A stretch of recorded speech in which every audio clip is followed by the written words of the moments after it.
my work is I do a lot of different things. I'm inspired by a lot of things. I make systems. I've always used natural materials. I'm doing some work with coal right now. I went out to Pennsylvania to Minersville, and I got some big pieces of coal that I'm working on.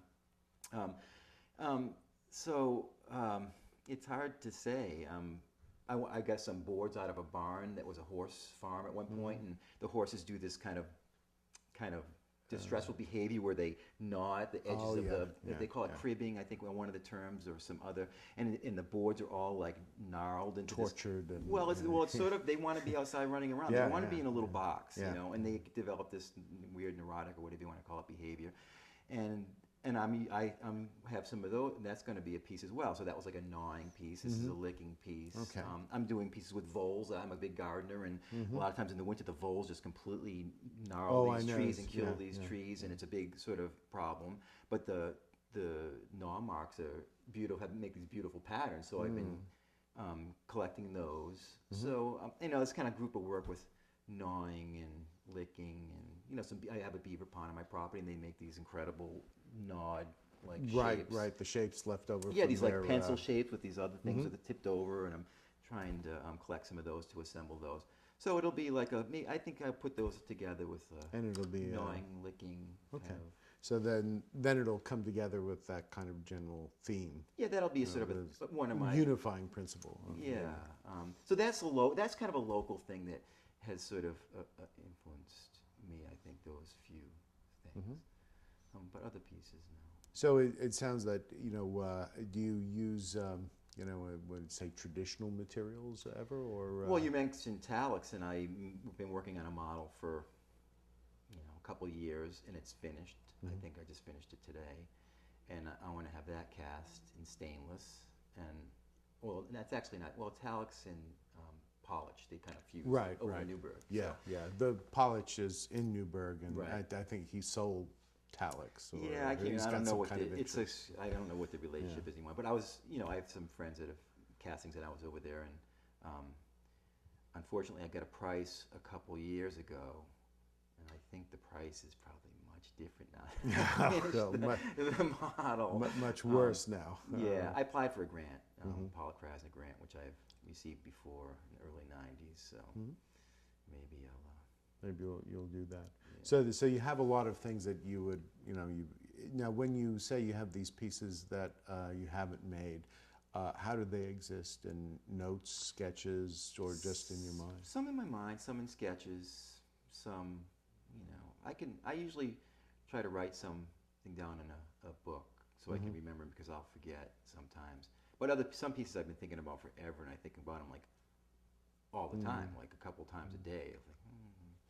And for years, so I'm not going to really forget those pieces. Yeah. Well, I know there's some things that, like I'll have materials that I want to join a certain way, and I'll think about them, maybe for a couple of years, and I'll keep looking at them until they decide how they want to go together, or how I want them to go together.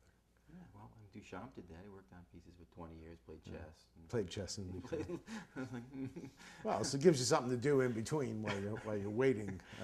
Yeah, well, I have 2 kids, so I have other things to do in between. So, so how does that kind of like help or hinder the creative process? Well, people say, oh, now that you have kids, it doesn't really do anything, except it takes tons of time away. That's for sure. Other than that, I kind of,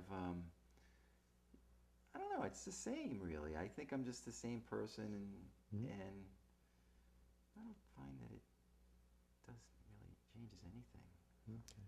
So in terms of your progression as an artist, when you how has your art changed since when you started out, or have you you mentioned that it kind of started in high school, the kind of things that you were interested in, fascinated by. Were there other stages, or did you always sort of work in this natural realm? Well, it's kind of funny. In high school, I used all this strange material. I put all this stuff together in a kind of crazy way. And then when I went to college, I got more like art historical and rigid, and graduate school, and it got all like really formally stiff. Yeah, stiff. And then it took until getting out of sort of college where I said, well, I'm going to go back to sort of what I want to do. And think it's got more like I was when I was a kid than when I was in college. Mm. I think, well, Picasso has that famous quote where he said that it took him 2 years to paint like Raphael, and it took him 10 years to learn how to paint like a child, or, you know, to get back to, you know, something organic or natural. So do you, when you were making those decisions, you were going through school, was it kind of like the pull of peers, or the idea of you know, commercial considerations, like, you know, well, if I do what I want to do, would anybody give me an exhibit or buy it or whatever? Well, it's funny because I did what I wanted to do and I got a lot of success right away. This was like in the late 80s. And then there was, but you know, it's so complicated, success and what happens. There happened to be a trend, like an eco trend, whatever that means. Not that my work has anything to do with that.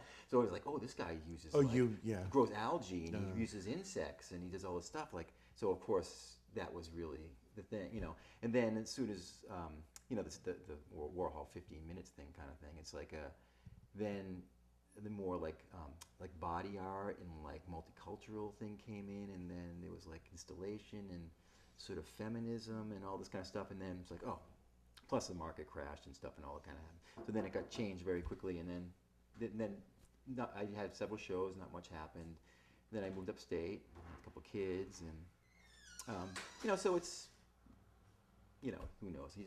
Artists just make your work. Right, you have to make your work and then figure out how it's going to work out. Right, you know, but that was an example of doing exactly what I want and having it totally didn't think about it at all. Right, you know? well, and people was like, wow, that's pretty well, easy. I think that's pretty much what you got to do, right? I mean, you know, because if you try to please people, you know, you never really necessarily please them any better, and you certainly don't please yourself. Yeah. Well, you have to live though, and you have to, you know, do something. So it's nice to be successful, you know. But people strategize, and oh yeah, well I know that it doesn't work always. So sometimes it does. It's like, who knows?